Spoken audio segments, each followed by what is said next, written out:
Selamat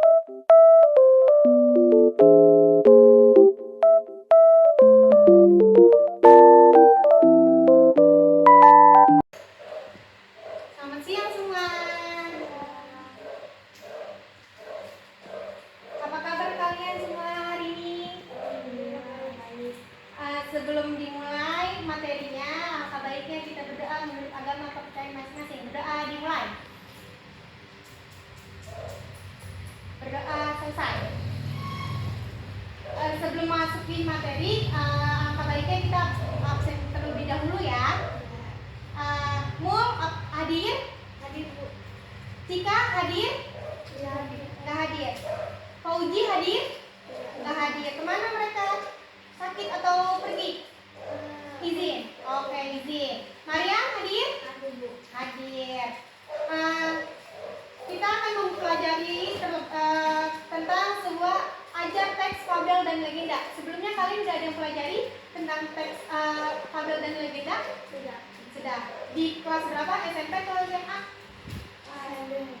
Oh, kamu SD. Ini SMA. Oke. Yang pertama, kalian pengertian dari sebuah fabel ada yang tahu? Apa coba baca? Pengertiannya, Ya. fabel adalah salah satu cerita fiksi dengan tokoh utama binatang yang berperilaku Seperti manusia. Nah, itu seperti manusianya, maksud dari pengertian tersebut, tokoh yang bersifat berpikir, berperasaan, dan berbicara, bersikap, berinteraksi seperti manusia. Sedangkan dia didaktis untuk mendidik, fabel digunakan sebagai kiasan kehidupan. Nah, sedangkan kalau misalnya sebuah legenda itu menceritakan sebuah peristiwa yang benar-benar terjadi di dalam sebuah legenda, kayak seperti berhubungan dengan hal-hal gaib. Lalu di sini ada ciri-ciri sebuah fabel, ada juga ciri-ciri sebuah legenda. Coba aku meminta kepada Mul sebutin ciri-ciri legenda. tokoh cerita memiliki kesakitan, terdapat unsur keajaiban dalam cerita, dihubungkan dengan hal-hal gaib, terdapat unsur sejarah dan cerita dianggap benar, memiliki amanah. Betul. Kalau yang ciri-ciri legenda seperti itu. Lalu tolong Mariam sebutin ciri-ciri fabel. Tokoh utama binatang, watak tokoh seperti manusia. Ya. Konflik dalam cerita diambil dari kehidupan manusia. Ada latar, tempat, waktu, dan suasana. Memiliki amanat dan pesan moral. Betul sekali. Yeay. Terus struktur fabel itu ada berupa orientasi, komplikasi, resolusi, dan koda. Kalau yang orientasi itu isinya mengenai cerita pengalaman pertama, berupa kayak pengenalan tokoh, terus ada juga latar tempat, latar waktu. Kalau misalnya komplikasi isinya puncak dari sebuah masalah yang terjadi dalam sebuah cerita. Lalu ada resolusi. Resolusi itu pemecahan permasalahan dalam sebuah cerita. Jadi kalau misalnya ada kayak masalah dalam sebuah cerita, itu di bagian resolusi. Koda itu berisi tentang amanat atau pesan-pesan dalam cerita yang terakhir. Gitu. Terus ada juga unsur-unsur intrinsik fabel. Itu ada tema, ada juga tokoh perwatakan. Ciri-ciri tokoh utama coba Mariam sebutin apa aja ciri-ciri tokoh utama. Menjadi yang sering dibicarakan, Ya. sering muncul, Ya. jadi pusat cerita dan menggerakkan jalan cerita. Betul. Kalau penokohan dalam sebuah karakter dalam tokoh itu karakter yang bersifat ada protagonis, tokoh yang mendukung cerita.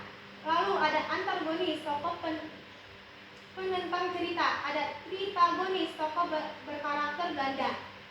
Lalu di sini juga ada alur atau plot. Alur alur maju, ada alur mundur. Kalau alur maju itu peristiwa-peristiwa diutamakan pada mula awal sampai akhir dalam sebuah cerita. Kalau alur mundur atau sorotan balik itu peristiwa yang menjadi bagian penutup diutarakan dalam sebuah cerita. Lalu di sini dalam sebuah fabel terdapatnya ada latar atau setting. Latar atau setting itu seperti latar tempat, latar waktu, latar suasana. Udah pada paham? Paham. Oke, lalu yang terakhir dalam sebuah fabel itu ada sebuah amanat. Amanat itu berisi tentang pesan-pesan dalam sebuah cerita. Jadi bagian penutup akhir dalam sebuah cerita yang akan kita berikan. Terus ada lagi yang terakhir, jenis-jenis fabel. Coba, Mul tolong sebutin jenis-jenis fabel. Yang pertama kayak jenis fabel berdasarkan paparan watak tokoh. A. Fabel alami adalah fabel yang muncul pesan secara jelas dan mudah ditemukan. ya, Fabel tanpa koda ya apa? adalah fabel yang pesannya harus disimpulkan sendiri oleh pembaca. Ya, betul. Nah, aku di sini aku ada soal contoh cerita.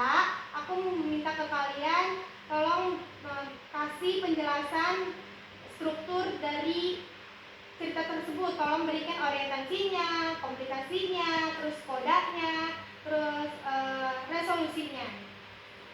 Pada bisa buat dibikin strukturnya kan? Bisa. Nah. Mati dulu tak ceritanya. Bagaimana? Udah pada selesai untuk menunjukkan struktur fabelnya? Dulu. Coba sebutin orientasinya. Orientasinya ada di bagian mana? Mo, coba sebutin. Pada suatu hari, Moro kelaparan setelah ia pergi bermain di hutan. Ya, terus. Benar saja Rita bertanya kepada Moro di mana makanan yang ia taruh di atas meja. Moro dengan agak lucu menjawab kalau makanannya dicuri Marmut. Betul. Mo, bagian orientasinya itu ada di bagian paragraf pertama sampai bagian paragraf terakhir di paragraf pertama. Lalu Mariam, tolong sebutin komplikasinya. Komplikasinya yang mana? Masa sih tidak mungkin Marmut yang makan, kata Rita. Terus. Itu kok kamu harus percaya dengan kakakmu ini. Jawab Moro berbohong. Ya sudah, Marmut sebagai gantinya ambilkan makanan di seberang sungai sana. Tapi aku juga mengambil makanan dari sana, kata Rita mengakhiri percakapan. Betul. Bagian dari komplikasi dari awal puncak permasalahannya di sini menunjukkan bahwa Moro itu berbohong kepada temannya karena dia tidak mau makan dari penyediaan dari sebuah cerita. Lalu resolusinya itu dimulai dari ketika Marmut hampir mendekati seberang sungai. Marmut melihat perangkap. Marmut yakin kalau perangkap itu dipasang oleh Moro. Tiba-tiba Marmut mendapat ide. Marmut berpura-pura tenggelam dalam sungai. Itu resolusi. Resolusi itu dari penyelesaian sebuah permasalahan dalam sebuah cerita. Coba Mul, tolong sebutin kodanya. Kodanya di bagian mana? Mendengar itu Moro segera menolong Marmut. Ya. Karena Moro tidak hati-hati, kakinya tertangkap dalam perangkap Marmut. Ya betul, itu bagian koda, bagian penutupan sebuah cerita atau sebuah amanat dalam sebuah cerita. Sampai sini sudah ada yang dapat dipahami materinya? Sudah. Terima kasih sudah memahami sebuah materi pada hari ini. Sampai ketemu di hari selanjutnya.